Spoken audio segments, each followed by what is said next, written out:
adik-adik, ketemu lagi di materi fisika. Kali ini kita akan membahas mengenai sesuatu yang menyinari dunia. Apa itu? Ya, cahaya. Baik adik-adik, jadi cahaya itu adalah gelombang. Karena bisa merambat tanpa medium, maka cahaya termasuk kelompok gelombang elektromagnet. Sedangkan cahaya mempunyai arah getar dan arah rambat yang saling tegak lurus, sehingga dikelompokkan juga sebagai gelombang transversal. Dalam sebuah medium, cahaya akan merambat lurus. Apabila ada sebuah benda yang menghalangi jalannya cahaya tersebut, maka cahaya akan dipantulkan atau dibiaskan. Pemantulan cahaya dibagi menjadi dua, yaitu pemantulan teratur dan pemantulan difus atau baur. Pemantulan teratur terjadi ketika cahaya mengenai permukaan yang datar, sedangkan pemantulan difus atau baur terjadi ketika cahaya mengenai permukaan yang tidak datar, sehingga sinar yang datang akan dipantulkan ke segala arah. Menurut Snellius, apabila seberkas cahaya mengenai permukaan bidang datar yang rata, maka akan berlaku aturan-aturan. Sinar datang, garis normal, dan sinar pantul terletak pada sebuah bidang datar. Yang kedua, sudut sinar datang selalu sama dengan sudut sinar pantul. Berikut ada sebuah benda yang diletakkan di depan cermin datar.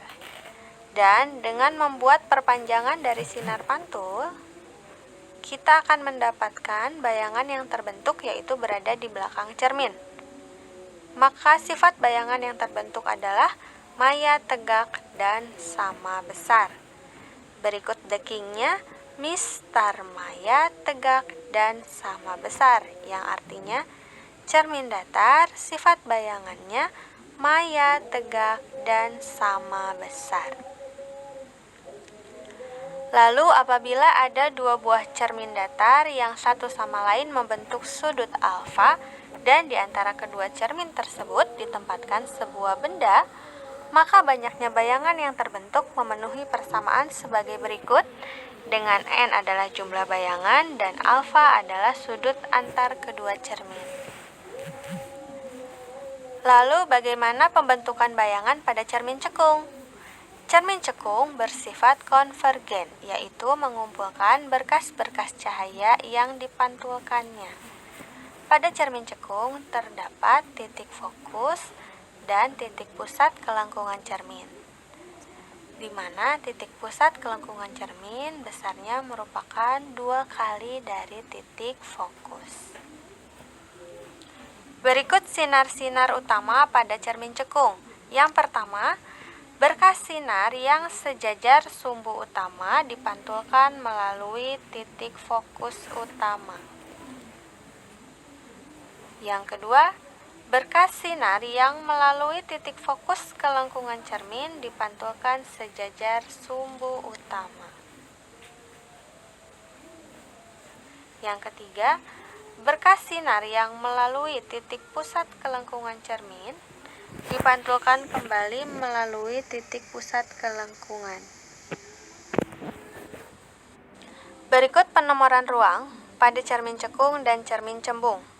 Untuk cermin cekung, ruang 1, 2, dan 3 berada di depan cermin, sedangkan ruang 4 berada di belakang cermin. Untuk ruang 1 berada pada jarak kurang dari titik fokus, ruang 2 di antara titik fokus dan jari-jari kelengkungan cermin. Ruang 3 berada pada jarak lebih dari jari-jari kelengkungan cermin. Untuk cermin cembung berlaku kebalikannya. Ruang 1, 2, dan 3 berada di belakang cermin, sedangkan ruang 4 berada di depan cermin. Bagaimana menentukan letak bayangan yang terbentuk? Kita bisa menggunakan deking sebagai berikut, yaitu jumlah antara ruang benda dan ruang bayangan itu sama dengan 5. Jadi jika kita meletakkan benda pada ruang 1, maka bayangan yang terbentuk berada pada ruang 4. Sifat bayangan yang terbentuk apabila berada di depan cermin yaitu nyata dan terbalik, sedangkan di belakang cermin adalah maya dan tegak. Perumusan pembentukan bayangan. Pada cermin cekung maupun cermin cembung berlaku persamaan. Di sini 1/S ditambah 1/S aksen sama dengan 1/F. Atau 1/S ditambah 1/X aksen sama dengan 2/R. R di sini sama dengan 2F. S adalah jarak benda, sedangkan S aksen adalah jarak bayangan. Untuk F adalah jarak titik fokus ke permukaan cermin. Bila cerminnya cekung, maka hasilnya plus. Bila cermin cembung, maka hasilnya minus. Untuk R adalah jari-jari kelengkungan cermin. Perbesaran bayangan atau M. Di sini rumusnya M sama dengan H aksen per H atau S aksen per S. M di sini adalah pembesaran bayangan. H aksennya adalah tinggi bayangan. H adalah tinggi benda.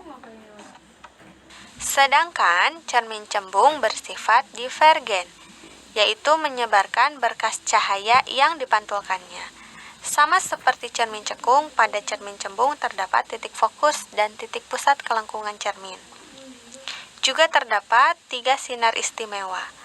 Yang pertama, berkas sinar sejajar sumbu utama cermin dipantulkan seolah-olah berasal dari titik fokus utama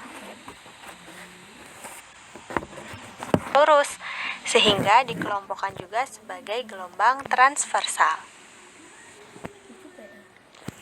Dalam sebuah medium, cahaya akan merambat lurus. Iya kan kau ulang. Kenapa?